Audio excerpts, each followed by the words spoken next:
Well, speaking of Tillerson, Adam Goodman is here now. He's been walking us through this Trump transition. What do you make of this pick of Rex Tillerson for Secretary of State? If you look at it, we're saying in conventional terms, you'd say, well, wait a minute. Not a lot of foreign policy experience, certainly no government experience. But this fits, you might say, the Trump model for what he's trying to do, which is bringing players from outside the process, people that have been very successful, obviously most of them in the business world, and thinks that their drive to make the bottom line work will be something that would work across all spectrums, including this selection of Secretary of State. But you might say the jury's out. This is a radically different way of trying to change the system. And President-elect Trump is living true to his word and going after it with everything he's got. A few more positions to fill throughout his cabinet. When we look at his cabinet as a whole, what does it represent in terms of his presidency?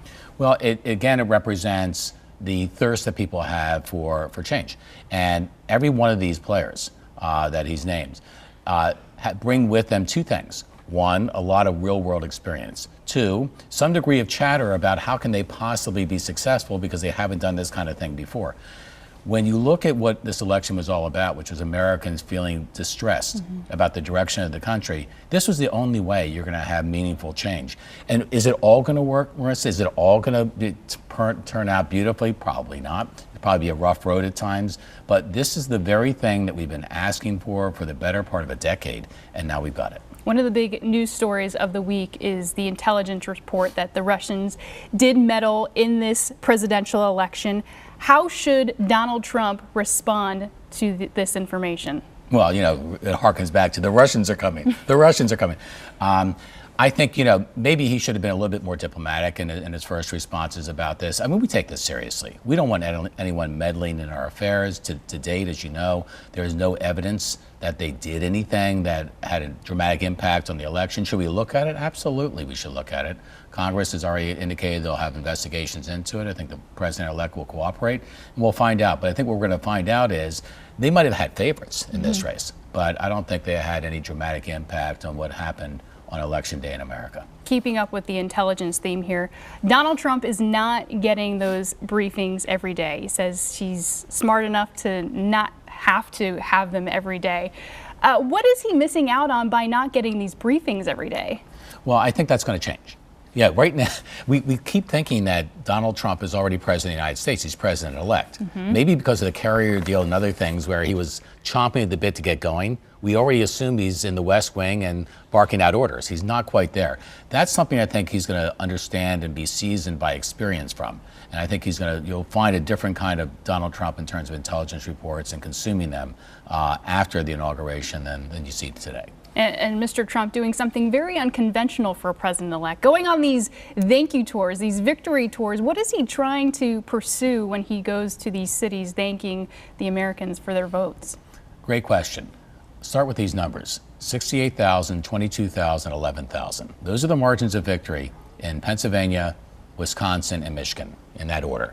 101,000 votes separated Donald Trump from having had a very interesting run for president and going off to make his next billion, and the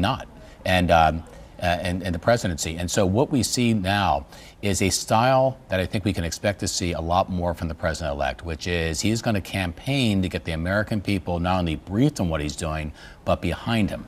And you might say the campaign in that sense may never end, and it will not be, Marissa, a rose garden president. We're not looking at someone that's going to be very comfortable within the fence. He's going beyond the fence, and I think Americans are going to respond pretty positively to that. And you have a new column out called The Age of Optimism. Explain why Americans are optimistic right now and how this compares to another presidency. We've been chomping at the bit, Marissa, to feel good again. We've been dying to find something to cheer for again. And finally, we have Donald Trump elected president, and maybe, just maybe, this is going to make a big difference. It's pent-up optimism that is embedded in the American character. We like to feel good. We like to take the mountaintop. And we just haven't felt we've been on our game for a while. And I think we've seen this, of course, in my lifetime, not yours, Marissa, with Ronald Reagan. I mean, it was in 1979, 1980, it was miserable to be able to get out of bed in the morning and feel good again. Ronald Reagan, whether you liked his ideology or not, did something that gave this country a collective shot in the arm we will never forget and really got us back on our game again. And we talked about how President-elect Trump is an unconventional man, an unconventional president-elect. He did something very unconventional the other day by having Kanye West at Trump Tower, has a meeting with him. They don't really say much about it, but is this something that we can see more of throughout his presidency? First of all, how cool is it to be the president-elect and Kanye West sits down and meets with you for an hour? It must have been to be a fly on the wall. I think this is the way he's going to do it. And part of this, and I hope this doesn't sound trite and like we're belittling the process. He's trying to make sure the American people are there every step of the way in the storylines to be written. And one way you do that, because he understands how to do that in terms of being an entertainer as much as an informer, you're going to see more of this. And it's going to drive certain people crazy. How could he possibly be meeting with Kanye West? How could they possibly see eye to eye on anything?